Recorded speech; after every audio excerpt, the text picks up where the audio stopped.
Saludos, seguidores del pasado y presente. Hoy profundizamos en un capítulo histórico intrigante: ¿por qué España optó por permanecer neutral durante la Segunda Guerra Mundial? Únase a nosotros en este viaje esclarecedor, mientras exploramos la postura estratégica de España en tiempos de guerra y su impacto duradero en la historia. La Guerra Civil Española, un sangriento conflicto que se extendió de 1936 a 1939, dejó a España políticamente fracturada y económicamente desestabilizada. También hizo que el país fuera cauteloso a la hora de participar en otra guerra prolongada. Surgido como vencedor de la Guerra Civil, Francisco Franco se consolidó como líder indiscutible de España. Por lo tanto, cuando el espectro de la Segunda Guerra Mundial proyectó su larga sombra por toda Europa, Franco eligió el camino de la neutralidad. Fue una decisión dictada en parte por un razonamiento pragmático y en parte influenciada por sus inclinaciones ideológicas hacia las potencias del eje. Estratégicamente, ser conservador y mantenerse al margen del conflicto permitió a España centrarse en su reconstrucción interna. Vale la pena mencionar que España todavía estaba lidiando con las secuelas de la Guerra Civil. Económicamente hablando, la neutralidad brindó a España la oportunidad de beneficiarse de la guerra, sin estar directamente involucrada. El país se inclinó hacia las potencias del eje durante gran parte del conflicto, particularmente proporcionando materias primas cruciales. Sin embargo, a pesar de las favorables relaciones económicas con el eje, España adoptó una política dual. Buscó mantener relaciones cordiales con los aliados y tomó medidas para parecer imparcial. Esta doble política ayudó a España a evadir la guerra y le permitió forjar condiciones comerciales ventajosas con ambos bandos. Es importante señalar que la neutralidad de España no fue solo una cuestión de elección. El ejército y la infraestructura del país fueron débiles después de la Guerra Civil, lo que dificultó que España se involucrara en otro conflicto a gran escala. Esta debilidad reforzó aún más la necesidad pragmática de neutralidad. A pesar de su preferencia por el eje, Franco sí mostró cierta ambivalencia. El dictador desconfiaba de colocar a España en una posición que pudiera amenazar su soberanía o invitar a represalias por parte de los aliados. Sin embargo, su alineación ideológica con la Italia fascista y la Alemania nazi era clara. La ubicación estratégica de España enfatizó aún más la importancia de la neutralidad. Como puerta de entrada al Mediterráneo, España disfrutó de una importancia geopolítica. Al no participar activamente en la guerra, España evitó tanto el daño físico como la destrucción económica, que venía de la mano con él. Para Franco, mantener la neutralidad también era cuestión de preservar su régimen. La prolongada y devastadora Guerra Civil Española generó profundas divisiones políticas dentro del país.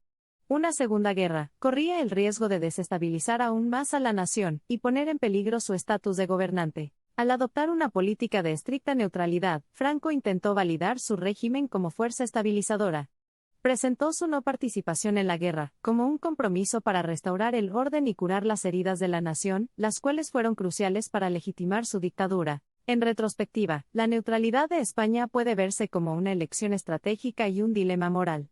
Si bien evitó la destrucción y pérdida causadas por la guerra, su alineación con las potencias del eje trajo acusaciones de simpatía por el fascismo y una sensación de aislamiento occidental. Incluso mientras se desarrollaba la guerra, la cuestión de la posible participación de España seguía acechando. Muchos creían que con un mejor liderazgo y una economía más fuerte, España podría haber desempeñado un papel más significativo. Pero el gobierno dictador de Franco y sus deliberadas políticas económicas mantuvieron a España al margen. Sin embargo, es crucial comprender la no intervención en España de manera diferente a la de Suiza o Suecia.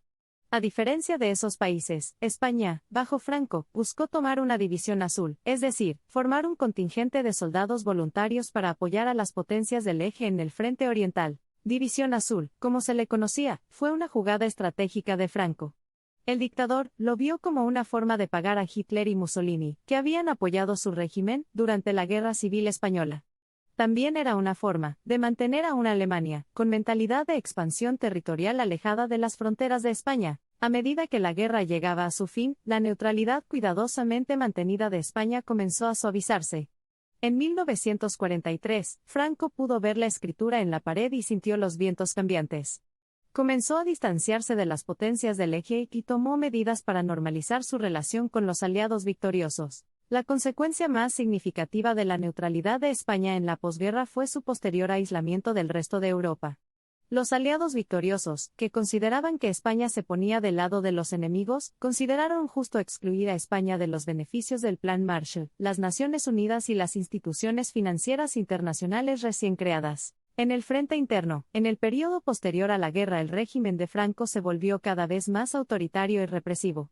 España experimentó aislamiento internacional, hambruna e inestabilidad política, lo que le valió a esta época un sombrío epíteto, los años grises. El legado perdurable de la neutralidad de España durante la Segunda Guerra Mundial resuena hasta el día de hoy. Sirve como recordatorio de los inmensos desafíos y los cálculos políticos de alto riesgo que definieron el gobierno de Franco y moldearon la identidad de España en la era de la posguerra. Las razones de la neutralidad de España no están aisladas de un hombre o un evento. Es el resultado de una convergencia de factores históricos: la Guerra Civil Española, la economía tambaleante, la tarea de rehabilitar una nación dividida, la necesidad de un liderazgo político fuerte y, sobre todo, el deseo de salvaguardar la soberanía de la nación y evitar otra guerra catastrófica. Y así, en retrospectiva, podemos apreciar la complejidad de la decisión de España de permanecer neutral durante la Segunda Guerra Mundial. Podemos entender el peso que tiene un país que intenta reconstruir, las cargas de un líder que intenta unificarse y la importancia de preservar la paz y evitar la devastación. Así concluimos nuestro vistazo a la decisión de España de no participar en la Segunda Guerra Mundial. Si disfrutaste este video, no olvides darle like, suscribirte y compartir tus comentarios. Hasta la próxima en Pasado y Presente.